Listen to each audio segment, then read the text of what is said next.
failed in Oregon, but a version of it passed in Colorado called Amendment 2. And Amendment 2 became the basis for the Supreme Court case Romer versus Evans. And Romer versus Evans was the first of the 4 cases that Anthony Kennedy wrote the majority opinion for, establishing gay cultural and political hegemony, supremacy here in America over Christianity. So I've been in this battle from really when the pro-family movement really was solidified, mid to late 1980s, up to the present, and I've been on the front lines of it really since the early 1990s. And is the camera working? Are we recording? Yes, sir. Okay. Mic on? I got the mic. Can you tell if I'm doing what I'm supposed to? You're good. You can hear it? Okay. I don't hear you through the mic. Are there speakers here? Or is the mic only for the camera? Watch the camera. Okay. All right. Can you hear me enough? Well enough? I mean, you're welcome to move. If you can't, move forward. So in this process, what I learned is in 1991, when Oregon Citizens Alliance shifted from the abortion to the LGBT issue, I didn't know anything about this topic at all.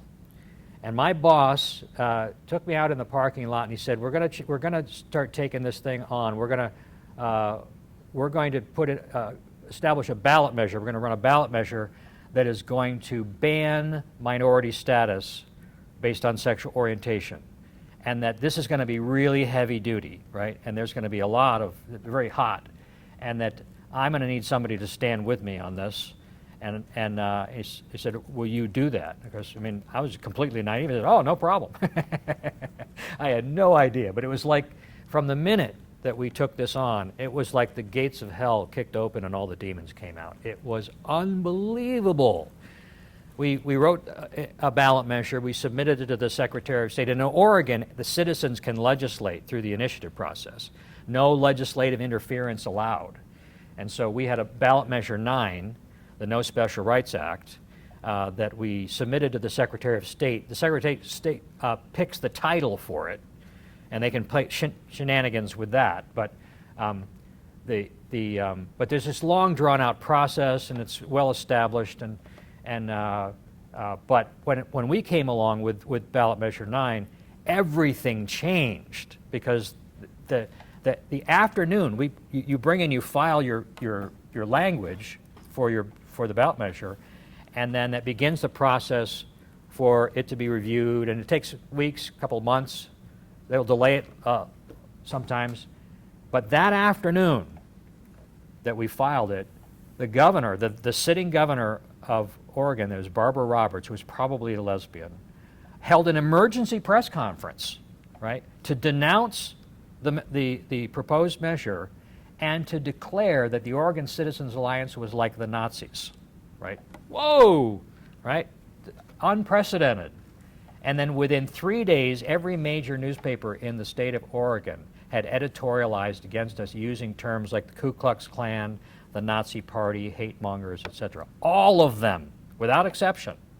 This was universal. The entire elite, they recognized the danger that this was, and and it went from there. We were pilloried. Our character was assassinated day after day. And the first of 5 major lawsuits that I faced was during that, and it just went on and on and on. So I'm no stranger to this, and we lost ballot measure 9, but it passed in Colorado, and it became that case. But I want to jump to the end of the process. So I've had many years of being attacked and persecuted for standing for righteousness on the issue. Before this, the big story I want to talk to you today. But I want to give you just a little bit of background so you know I wasn't a novice when this happened. But back in 2002, 2002, I was the substitute speaker in Uganda for a conference. The Uganda is a Christian government with a Ministry of Ethics and Integrity. And they were holding the first pro-family conference in the nation on pornography and obscenity. And because things had been happening in their society they were shocked about. And they didn't know what was happening, and there's this, how are we going to respond to this? And the speaker that they had dropped out, but this former missionary to China that I knew of, his son was somehow involved in this. His son told him, and he said, maybe Scott Lively will go over and do this because he knows some about this issue. So I got invited to and this was top level. This was a government-sponsored conference with the members of the judiciary, the heads of all the religious denominations. It was really an amazing honor. And I went and I saw, and my host, Stephen Langa, head of the Family Resource Network there in Uganda, you know, he took me around, introduced me, showed me what was going on, and they couldn't figure out what was going on. All of a sudden, the newspapers were starting to put pictures of naked women in the newspapers, and there was this kind of really push to kind of get the sexual revolution going there. There's, where is this coming from? And I looked around and I asked a few questions. I said, I can tell you exactly what's going on here. This is the LGBT agenda, right? They always push, they start with pushing heterosexual promiscuity and then they follow up. And what had really happened, the backstory is Uganda had flipped the script on the globalists. The sexual revolution is the tool that the globalists use to soften up the nations and make them easier to overcome, right? If you can dismantle, if you can unravel the family fabric, then that's where the resistance. See, the Marxists who had the economic focus, the economic tactics, they always failed because the network of families at the bottom strata of society, they always would revolt against the changes that were made, right? But if you destroy the families, then there's nobody that can really defeat you because there's no cohesion, societal cohesion. And so Uganda had the highest rate of AIDS in Africa. And by following the Christian model of abstinence and fidelity in marriage, they flipped it on its head. They went from the highest to the lowest level of AIDS in Africa. Now, this was a huge threat to the globalists because this goes against everything. The only way you're supposed to be able to deal with AIDS is condoms and sex education to the kids and all this. And so they had to be taken down. And so the way Soros and his minions or his co-conspirators do it is they go into a country, they buy media, and then they set up Marxist street organizations to work hand in hand to put pressure on the society to shift it in a liberal direction. And I looked around and I said, that's exactly what's going on here. And then, so out of that, they started paying closer attention to what was going on, and they started fighting it. I went back a year later, and I did some work with media. Really, we created the pro-family movement there, really, in Uganda. Well, so I went back to the U.S. after that, and I've been all over the world doing this same kind of thing. The most recent victory that we had was helping the government of Kyrgyzstan change its constitution to preserve marriage between a man and a woman, right? Central Asia. And some great victories, some failures, lots of failures, but I've always been on this. So I had been in the battle for over 20 years when I decided that I was going to get out of it. Fighting the homosexual agenda is grueling, difficult. They never stop attacking you. You just Google my name and you'll see the incredible, just non-stop, relentless lying and misrepresentation and every kind of dirty trick they can pull on you, they do. And after a while, it just wears on you. So I was going to get out of the issue, and I was going to shift and do more traditional Christian ministry work. So my wife and I, we went to Springfield, Massachusetts. We bought an abandoned crack house in the worst neighborhood of the inner city, and we set up an inner city mission to serve the poorest of the poor, the bottom strata, mentally ill, homeless, addicts, etc. And I was I wasn't talking about the homosexual agenda at all, and I was going to completely get out of it. And of course, it didn't matter because I was Scott Lively and I wrote the pink swastika and I had all this stuff, so they were going to punish me no matter what I did. But nevertheless, that was my intention, was to shift away. But God had other plans, because all of a sudden I got an invitation from Stephen Langa to go back to Uganda because they weren't being successful in stopping the agenda there. And so they were going to do they were going to bring in some kind of law in order to be able to put a stop to it. You know, just we got to bring our families, our country back so that the natural family has primacy, right? And all this other stuff is not taking over our society and our culture and our politics. And so I went over myself, an ex-gay guy named Caleb Brundage, I don't know if you've ever heard of him, and Don Schmier, who worked for the Amundsen Foundation and wrote a book called An Ounce of Prevention. I don't know if you ever heard about that. And the three of us were the three guests to go and do a bunch of seminars and speaking in Uganda to sort of prepare some of the people, that civil servants and things like that. And my job was to sort of teach the history, goals, and tactics of the LGBT movement so they get a picture of what it is they're up against. And we had the great honor of speaking to members of the Ugandan parliament in their National Assembly Hall, where I, having found out that the law they were going to come forward with was actually a criminal law that was actually kind of harsh. It hadn't been written yet, but just a little bit I heard about it. And I said to them, I said, don't focus on punishment, right?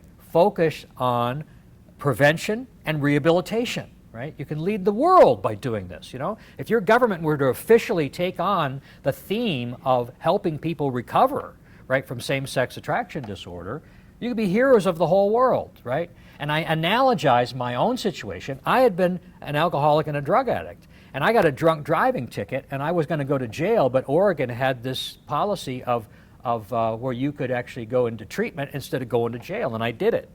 And I said, you could do that. You know, instead of punishing people, you could have a situation like that where people that get caught up in it would have government help and social help in being able to restore their orientation.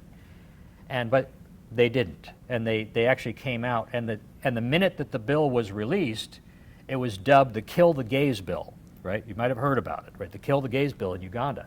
And I got blamed for masterminding it, even though I was never in favor of it, and I had spoken against it, and I had offered them a different thing. But this was heavy duty, and this wasn't just, because I had been a state level, you know, pro-family activist in Oregon, and I had some, you know, stuff on a, you know, minor national. I'm like the C team, right? I'm the C list. I'm not the A list. I'm not the B list. I'm the C list when it comes to pro-family activist, even though I was famous for a couple of books I wrote. But now I'm an international pariah. I'm getting hit by the London Guardian, the Canadian National Post, the New York Times, ABC Nightline, and nasty, heavy duty. I'm the guy responsible for the Kill the Gays Bill, which is bad enough, but 3 years later, they never stopped either. This is boom, boom, always constant. And then it got so heavy duty, that in the winter of 2010, 2011, I broke down and I got pneumonia. I almost died from pneumonia. I had 3 months, 3 whole courses of antibiotics, and nothing would help. I thought I was going to die. And you know, God healed me, but that's how intense it was. And that January, coming out of that, right, after 3 years of running this inner city mission with God's favor and protection, 3 years to the day, we arrived in Springfield January 5th, 2008, with just our suitcases to do this project. 3 years to the day, January 5th, 2011, I got hit on the front page of the Boston Globe, a major hit piece, picture and the whole thing, attacking me, all kinds of nastiness, and then it was a full court press to try to drive me out of the state, and then which is tough to deal with. And then a few days after that, a guy named David Kato, who was the head of Sexual Minorities Uganda, gets brutally murdered in broad daylight. And all the same media that had been accusing me of being the mastermind of the Kill the Gays Bill now had evidence, now had something to point to and say, Scott Lively is responsible for this man's murder. He fomented hatred against homosexuals. And now they're killing homosexuals in Uganda. It's all him. And I'm like, whoa, man, I'm still recovering from almost dying. And I'm on my knees, Lord, please vindicate me. And about a week after that, they caught the guy. And I'm being pounded all over the world because of that. David Cato's blood is on my hands. And then they caught the guy. You know, he was a 22-year-old gay prostitute who David Cato had bailed out of jail to be his live-in lover and houseboy. And you know what? The instant that happened, the entire media just completely stopped talking about it, right? They did no vindication publicly. I was vindicated by those who actually knew anything about it. But they left that hanging there. They still accuse me of that, even after all this, and I've suffered those consequences. But that was just the beginning of the process, because that whole thing, they organized. My little storefront church was called Holy Grounds Coffee House, right? We had a church in the form of a coffee house because we were serving the people that might not even come into a church. And we're in this inner city neighborhood. There's 3 doors down is the Springfield chapter, the Acorn, right? The progressive radicals. And then the other way down the street, about 2 blocks, is the U.S. Federal Courthouse. And these would both play a big part, but we're still only in 2011.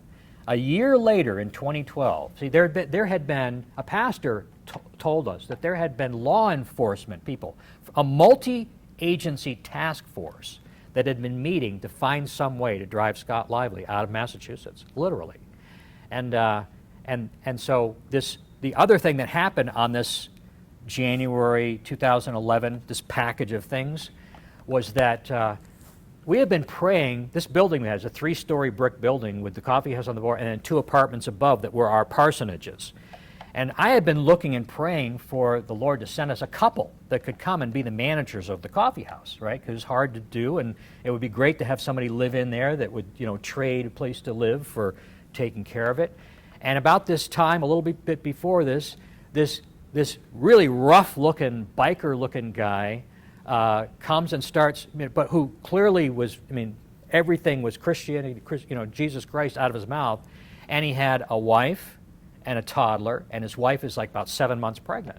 And we met all them, and then he comes to me in the context of this, just before the Boston Globe hit piece, because that was like the first visible part of the attack. And he says, we're about to be kicked out of our apartment out in Holyoke, and we need a place to go. And so I thought, oh, this is who the Lord is sending me, right, to be the coffee house manager. And I knew, he told me that he had a rough past. He'd been to prison.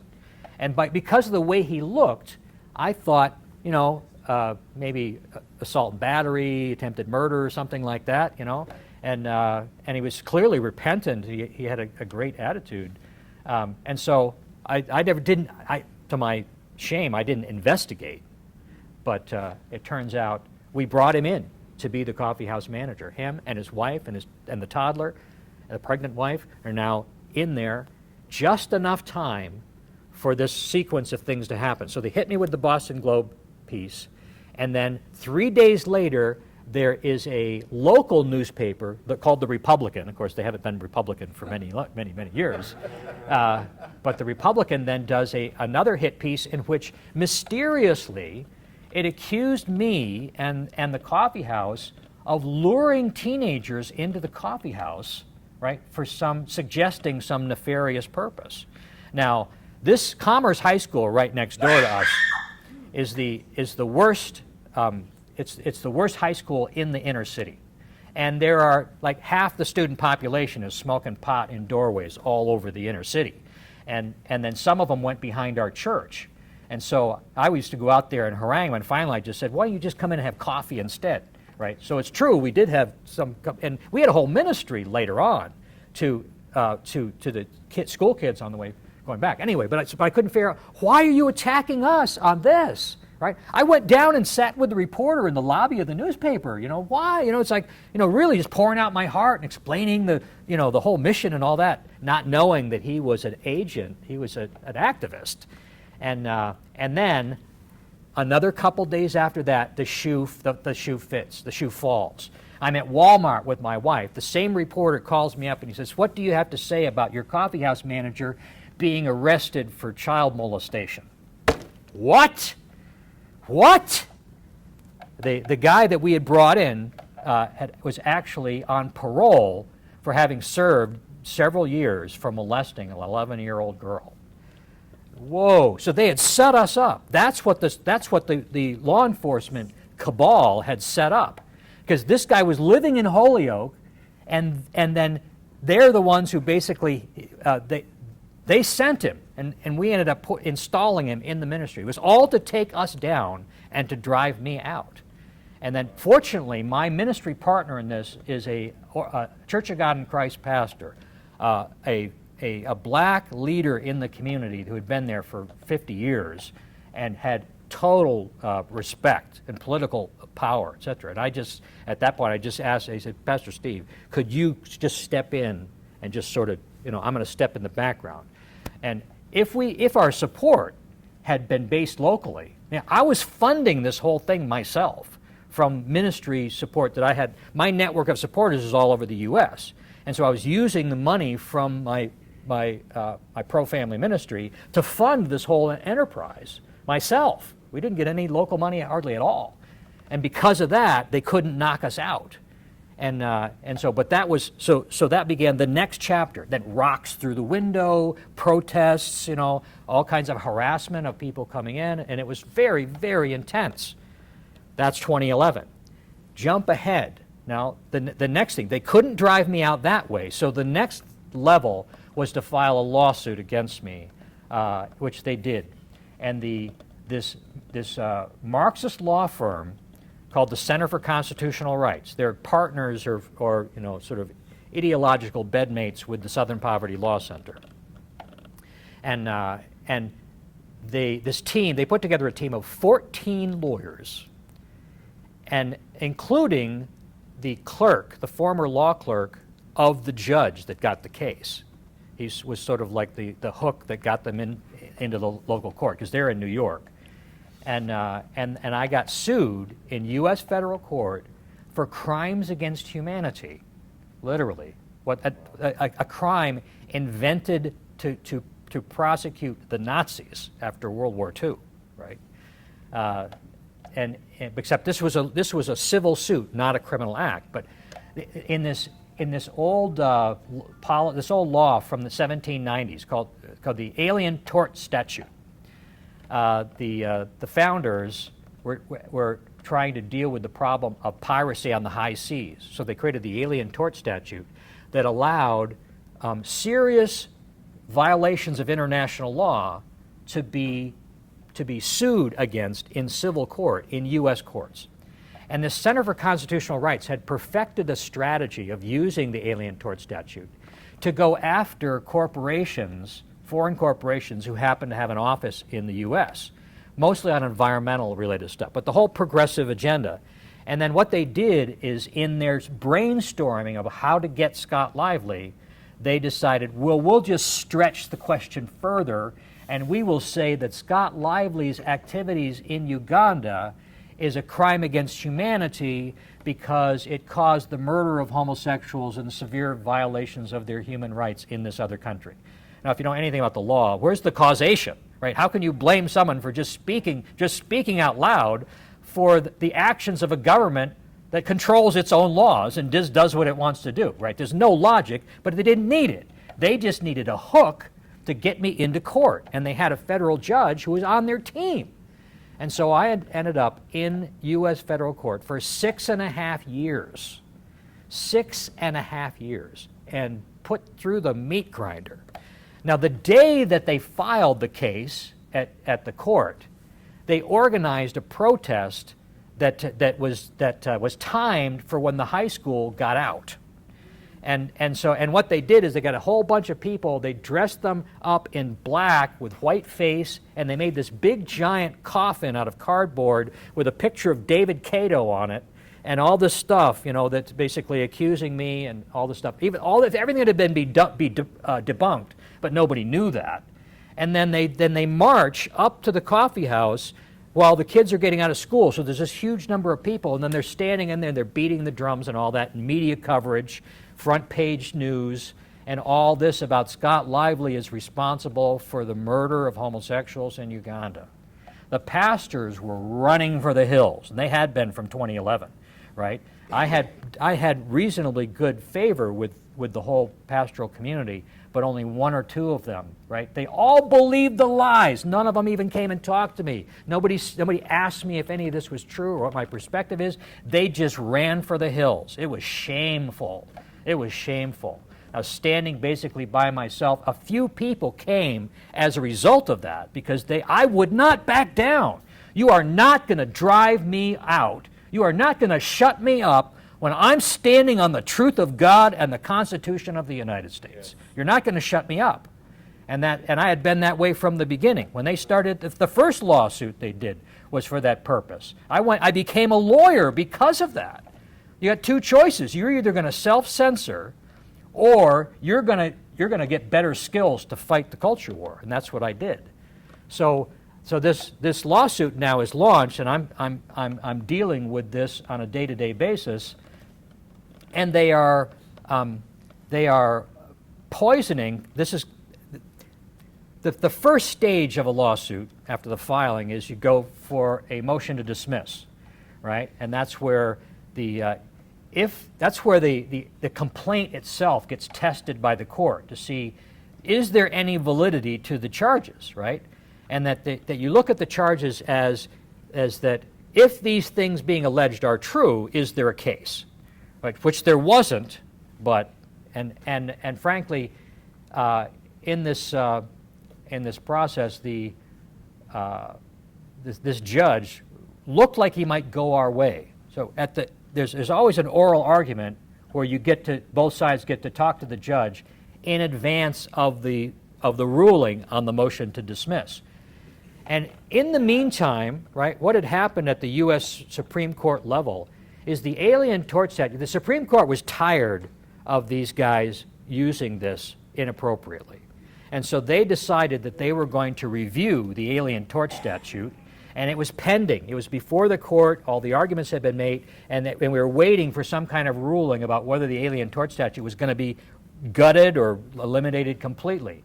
And our federal judge in the court said, this case right here before me, depending on how the Supreme Court rules on that, this case is going to be moot, right? So, and he's basically saying that, this is a dead case. But he was on their side, and they were putting pressure on him. So when the Supreme Court did strike down the Alien Tort Statute, right, he waited until that, and then he ruled against me anyway. I'm the only person in the entire United States whose case was still kept alive after the Supreme Court struck down the Alien Tort Statute. He kept it alive on purpose because the next step after the motion to dismiss is the discovery process. That's where they get to force you to produce all your documents, everything. They can put you through depositions and make you testify under oath about everything. I had to turn over all of my documents, everything from my computer files. I had to sit through depositions with these teams of lawyers, right? Thank God that Liberty Counsel came to my defense. Now, I'm an attorney, but there's no way I could have stood up to this. And Liberty Counsel did it. And God has a sense of humor because I ended up having to go down to Manhattan and do the deposition. 2 days, very intense. And we were in Manhattan, and they had brought in this civil specialist who's a specialist on depositions, high-powered, very experienced, junkyard dog lawyer from Boston to come in and depose me there in Manhattan. And God's sense of humor was just great. Well, first of all, I'm not guilty of anything. They don't have anything. They're never going to have anything, but it doesn't matter. They're lawless. They will misrepresent things to the extent that they can. But so we get there in the morning, and the attorney had been drinking the night before. He had gone out on the town, and he had a hangover when he came into the deposition. And right across the street, starting up at like 5 minutes after we started, was this gigantic jackhammer, right? They got these big machine ones, right, that have like this like 30-foot tower, where they're smashing the concrete, that these deep skyscraper foundations, and so it's going boom, boom, boom all day, and the guy there with his hangover, and he's like he can't take it, right? He's like all day long, and it's getting worse and worse and worse, and it was fun. It was fun to watch because they were being punished for what they were doing. I did a little article titled "The Jackhammer of Justice" that's still on my website if you want to go see it. But it was fun. I had fun doing all of this because I trust the Lord no matter what. Like Job said, though he slay me, yet I will trust him. Right? I'm in it. I'm in this for him, whatever it is that he has for me to do. And so I went in. I thought I was going to lose because they were poisoning the jury pool against me with nonstop propaganda. And this is Massachusetts. Massachusetts is the most liberal state in the Union. And nobody knew anything about Scott Lively except I'm the guy that's responsible for the Kill the Gays bill in Uganda. Right? They all believe that because that's all the media would cover. And here I am now. We're getting closer as time goes on. We lost the motion to dismiss. We're in the discovery process. The meat grinder is just grinding away, and it's like, how the heck am I going to be able to survive this? Because once they get me into that courtroom with a jury of 12 people that don't know anything about me except that I'm the mastermind of the Kill the Gays bill, man, I'm going to get creamed. And I knew that was going to happen. But see, that's how the Saul Alinsky's tactic works. Everybody know who Saul Alinsky is, right? The Saul Alinsky taught the left. See, he learned all these strategies under the Al Capone mob. He was friends with the enforcer for Al Capone, and he just applied the mob tactics to politics. Right? That's where Rules for Radicals really came from, as satanic. And he taught the progressives that to wage cultural warfare, you pick a target, you freeze the target in place by making sure nobody knows anything about them except what you want them to know. And then you destroy them as publicly and as completely as you can do as a warning to everybody else, right? That don't you ever do what Lively has done. And they had me in the box, and there's no way to get out of the box. I've got no media friends, right? And everybody that has any ability to in the public information system are all against me. And so, inspiration of the Holy Spirit, what did I do? I ran for governor. Anybody can run for governor, right? See, when you get into these situations, right, they want you to shrink back. They want you to run away. But what's the best defense? A good offense, right? And what's in this particular case? So what do? I ran for governor. I filed as an independent, right? I didn't want to be governor. I didn't intend to be governor. I knew I wasn't going to be governor.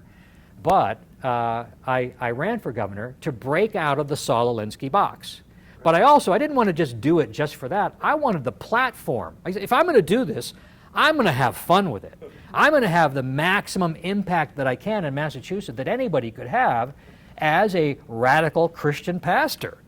And so I didn't listen to any of the nonsense about tempering your views and all that. I went full-throated, Bible-believing conservative to pedal to the metal. And it was glorious. It was glorious. And I picked as my running mate a homeless black woman who was one of the workers in our coffee house, right? She was living in the homeless shelter, and Shelley Saunders was her name, because in Massachusetts, if you're running as an independent, you have to have both on the ticket, right? You have to have governor and lieutenant governor on the ticket. If you're one of the parties, governor and lieutenant governor are separate constitutional offices, so they have to be separate campaigns. But with independent, you don't. And so I called us the miracle ticket, right? And I actually even had tickets, like movie ticket stubs made up, the miracle ticket, and then I made a joke out of it. They said, why you call it miracle? Well, because it would be a miracle if we got elected. right? Make a joke out of it. But also, it would be a bigger miracle to want to get elected, right? So I went into this. I didn't have any of the pretenses that people normally do. I ran part-time. I had a budget. The entire budget was about $40,000 total, and then, but God gave me incredible favor for doing this. Now, I was running as an independent. If I had been the only independent running, they would have just ignored me. But there were 3 independents running at the same time. And one of them was Evan Falchuk, who was a darling of the progressive movement, who was trying to start a new political party. And that they needed him to get face time, but they couldn't exclude me and put him in there because it would be obvious, right? The other guy was a businessman who was just running. He was kind of like the moderate, kind of squishy rhino type. So there were 5 of us: Charlie Baker, Martha Coakley, the Attorney General, Evan Falchuk, me, and this businessman Jeff. I forget his last name. I got in both. There were only 2 statewide debates where all the candidates were in. I got in both of them, right? Live television debates, right, for the primary campaigns. It was awesome. I mean, I'm calling them out. Abortion is murder, and this is that, and this is live. They can't edit it. They can't stop it, right? And they're embarrassed as can be, right? I am who I am. The way I'm being right now, I was being then. Articulate, precise, right, and cutting, and it was fantastic. And then all these interviews, radio and TV, because I was news. And that was what broke me out of the Saul Alinsky box. And I can't count the number of reporters. One radio host in particular, we had gotten about 20 minutes into the show, and he just stopped the show. Wait a minute, I just have to stop. He says, "You are nothing like I thought you would be," right? And it came through. I got respect, obvious respect from all these media people, not because they agreed with me, but just because I spoke clearly and articulately. And I had some great ideas, too. Holy Spirit-inspired stuff. So that was 2014. And you know what? Spending $40,000 running part-time on a joke campaign, I came in 4th out of 5. And Evan Falchuk spent $1.5 million to get like 20,000 more votes than I did. And the other guy, Jeff, spent $1 million to come in 5th. I spent $40,000. And it was fantastic, and I had all that exposure. Really, really just wonderful. Well, I might as well tell you about the second one since we're at it. I never intended to run again, but Charlie Baker, just before the 2018 election filing season, I saw that he was in the news because he was promising Planned Parenthood that he was going to use state tax dollars to replace any money that Planned Parenthood lost from their involvement in the baby parts harvesting scandal, right? And I said, what? Now, he's the worst rhino in the whole country. Really, he is awful. He's a Democrat in Republican clothing, and he's actually the most popular governor in America, and he was then. He was being groomed. Charlie Baker was being groomed by the left to run against Trump in the 2020 primary, right? The plan was, they had a quid pro quo. I don't have detailed proof of this, but I know this is exactly what was going on, is that the Democrats control Massachusetts, and they run the Republican Party through Charlie Baker. They've been doing it forever. And the deal was that the plan was the Pocahontas, Elizabeth Warren, and Charlie Baker were both going to win massive landslide victories, right, in the 2018 election. And the Democrats going along with this, they ran nobodies against Baker, right? On the Democrat side, 3 people nobody haven't even heard of, all intentional. And Charlie Baker was then going to run against Trump in the Republican Party primary. Warren was going to run in the Democrat election, and she was the golden girl at that time. She was going to be the next president. That was the plan, and Trump was going to be the voice of Republican reason in the Republican side, right? They didn't expect him. He wasn't going to be beating Trump, but he was going to be articulating all the Trump talking points and showing that the Republican Party was not united behind him. That was how it was going to work. And then for Warren to be able to show bipartisanship, which is in contrast to 4 years of Trump hell, right, from their perspective, then Charlie Baker would then fold into the Warren administration probably as Health and Human Services Director, or that department. But along came Scott Lively. And I had, this time I wasn't going to run as an independent. By the way, all three of the independents in the, nobody has, an independent has any chance in Massachusetts. It's not possible. It's a two-party state. The three of us collectively only got less than 1% of the vote. And so when I popped up later, and I'm going to do it in the Republican primary. Now the Republican Party had kept conservatives out of the top slots on the ballot for decades by cheating, cheating in the conventions, and everybody knew it. There was a series that Christy Meehouse, who was the guy who exposed the big dig in Massachusetts. He ran as a conservative in 2010, and they cheated him. What they do is you can't get on the ballot unless you get 15% of the delegate votes off the floor. And so what they would do, Christy Meehouse obviously got more than 15%, but they go in the back room and then they put in blank ballots until they can bring the percentage down below 15. And everybody knew that's what they did, but there's no proof, there's no way to stop them. So he got bumped. And then the next election cycle, Mark Fisher was a friend of mine, businessman. They tried to do the same thing to him. But my friend Brian Kamenker of Mass Resistance, he brought his camera with him and took a video of the floor vote. And so when they went in the back room and came out later and said, no, Mark Fisher didn't qualify, he got less than 15%, Mark Fisher filed lawsuit against him in the court and actually won. And they got it cost the Mass GOP almost $500,000 in attorney fees and settlement. And so they had kept him out. But all of a sudden, so I came in, and I'm the pariah. I'm probably the most hated guy in Massachusetts, really, literally, by the left. And now I'm going to be running against Charlie Baker in the Republican primary. They thought, no, nothing's going to come out of this. Lively guy, he only got less than 1% in 2014, but this time I was in it to win it. I didn't expect to win it, but I was in it to win it if God would open that door. And as it turned out, we went into the Republican primary. I love telling this particular story because they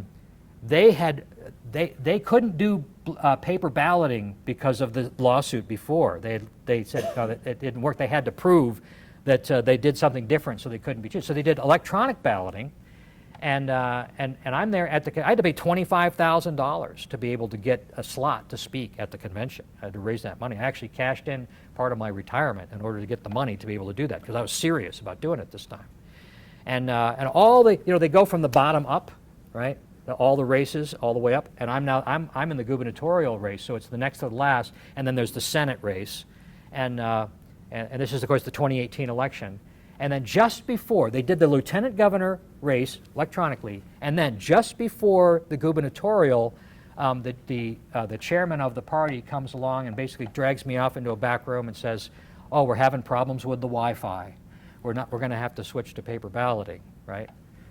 And I've been wondering all day how they're going to cheat me, right? And I couldn't figure out how they were going to do it. Now I know, right? So they stuck me in this room, and she goes off to get the workers for the other campaigns to bring them all up so together. And they left me in there standing with this guy that I thought was just a party flunky, right? He's wearing a lanyard like this, and I've never seen him before or whatever. And so I turned to the guy and I said, "I've been waiting all day to find out how they're going to cheat me. Now," and I told him exactly what they were going to do.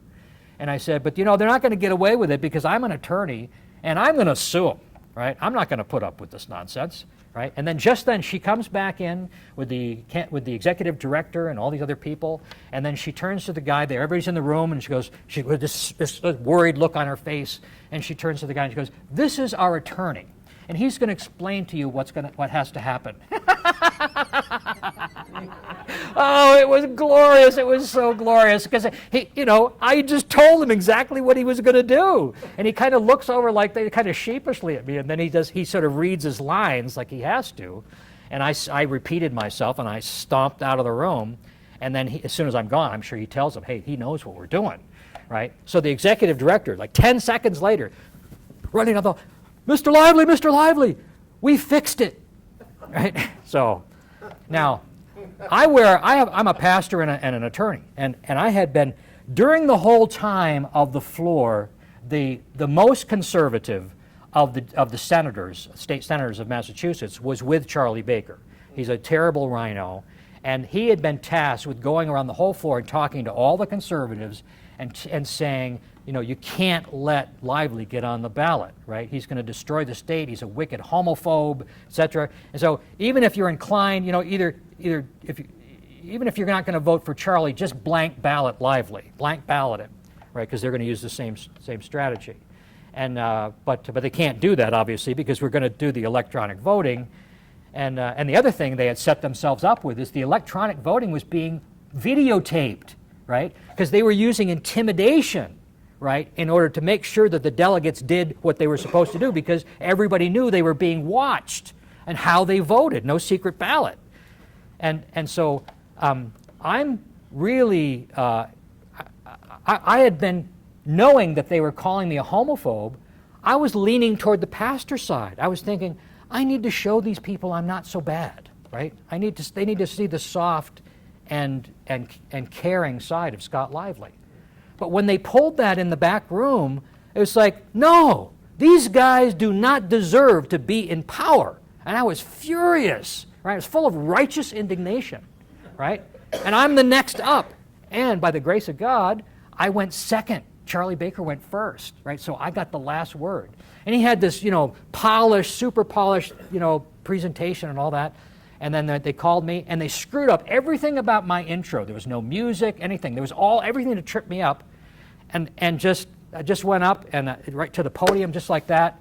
And I just, it's sort of like, I don't need a teleprompter in the whole thing. And that was when Obama was always being criticized with the teleprompter. I said, folks, I'm Dr. Scott Lively. I'm a constitutional attorney and a pastor, and I don't need a teleprompter. I don't need any notes because I know what I believe, right? And then Charlie Baker had been taking credit for turnarounds of the economy in Massachusetts. And I said, Charlie, you're just lying, right? There's only one man responsible for the economic turnaround in this country. That's our great president, Donald Trump, right? Whoa, right? And I went like that. It was like I only used half my time, and just an impassioned, challenging the conservatives. Stand on your values. How many times have we been told this and that and the other thing? And then I turned on my heel, and when I did, I said, Charlie Baker, you're guilty of stolen valor, right? Now, Kirsten Hughes, who is the executive director, we got pictures of her, because there's this dais there with several important muckety mucks, and she's at the table, and it's like when I start talking, she's like, there's pictures, like this, literally, there's contorted. It was like shock, right? Everything is unraveling. And then she got up. She got so agitated. She got up and she went down the stairs and she's yelling at the people on there, "Get that guy off the stage!" Right? And all this is happening while I'm just focused. And I tell you, at the end, it was like 9 minutes of my 15 minutes or so, and I spun. I said, stand on your values, and I'll stand with you. Right? That was like my last words, and I spun and I walked off. Standing ovation, right? They came jumping up out of their seats and they ran to vote for me. Even the people that knew they were going to get hurt by voting for Scott Lively.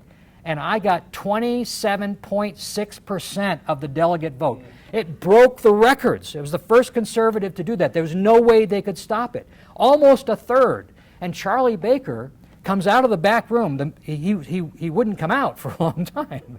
And the media finally forced him out, and they're saying, what do you have to say about Scott Lively getting a third of the vote? He didn't get a third of the vote. It was like he got hit by a train, and it was just wonderful. And I went on to, totally by the grace of God, even though I was being shut out, the Republican Party, actually, they told me that I met with the executive director and I said, we're not going to show any favoritism. That was the rule in the party until after the primary, right? Even playing field. Boston Globe calls me up one day and says, what do you think about the Republican Party campaigning for Baker and getting signatures to help put him on the ballot? And I said, what? Right? So they held an emergency session to retroactively change the rules, to endorse Charlie Baker ahead of the primary, and to ban the party from any assistance to me. Literally. And then when they started putting out, you know how the polls come out, and they basically say, you know, how you would vote, they didn't include me in the polls, right? My name was not on the polling anywhere.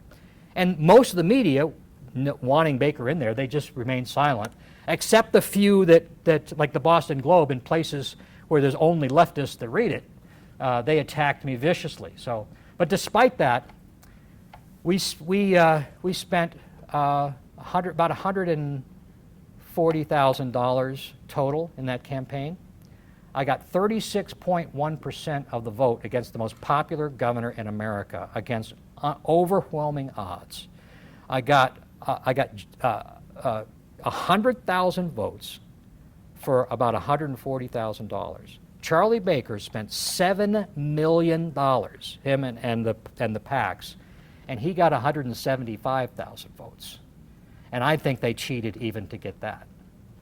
And that was just, that was fantastic. And I stopped him. He was not able to go forward. They were not able to go forward with the plan of going against Trump as a tag teaming from Massachusetts, because the pariah of Massachusetts, Scott Lively, actually made a very respectable showing against the most popular governor in America.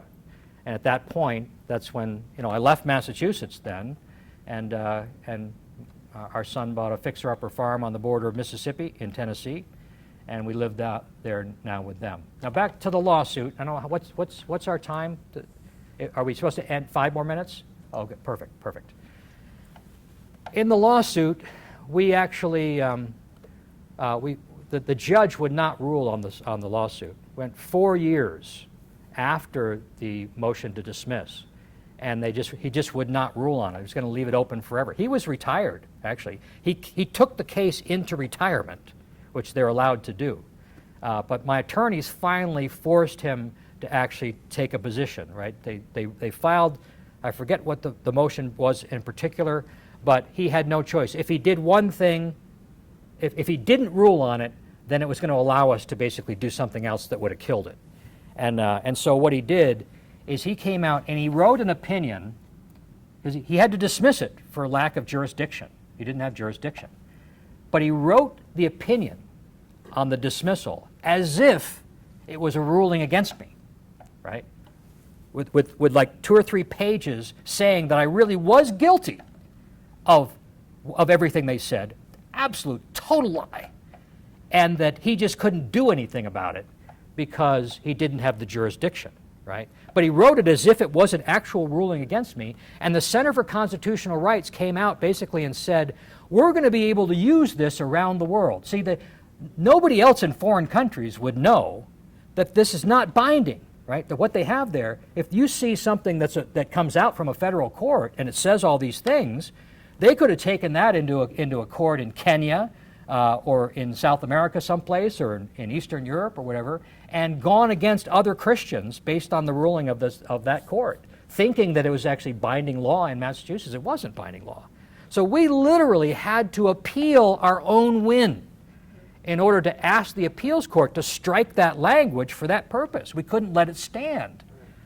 And in the end, so we were in the thing for another 1.5 years until the appeals court finally came back. And the appeals court actually bashed me, saying, you know, Lively's an attorney and he should know better, that this has no binding authority. But that's all we needed. We didn't need them to rule in our favor. All we needed them to do is say this piece of paper has no validity. So slam dunk, end of the case, and here's the glorious thing in the last couple minutes of this, is that all this time, the SMUG was the plaintiff in Uganda. Sexual Minorities Uganda was being led by Val Kalende, who had been the original partner with David Cato at the beginning of forming this thing, the guy that got murdered. And 3 days before the final ruling came out, she emailed my attorney basically to say that she had repented from lesbianism, she had accepted Christ, and she wanted to apologize to me for everything that the organization had put me through. Wow. Isn't that glorious? Isn't that glorious? All glory to God. All glory to God. And she even agreed. I actually had personal contact after that with her, and she even agreed to work together with me on a book about it, but we never actually got anywhere with it. But maybe someday. But that's how God doesn't. There's no waste in His universe. Nothing happens by accident, and He will turn all things together for our good if you love Him and are called according to His purposes. So, press on, whatever your calling is, whatever ministry you have, right? Seek clarity about what that is by intense communication with the Holy Spirit, and then press forward in it, whatever that is. Don't let anything get in your way, right? Because He's going to turn all things together for your good, as long as you love Him and are called according to His purposes. So, anyway, that's my testimony. Thank you very much for your patience today. And God bless you. God bless this organization, too. So, all right. Thank you, folks.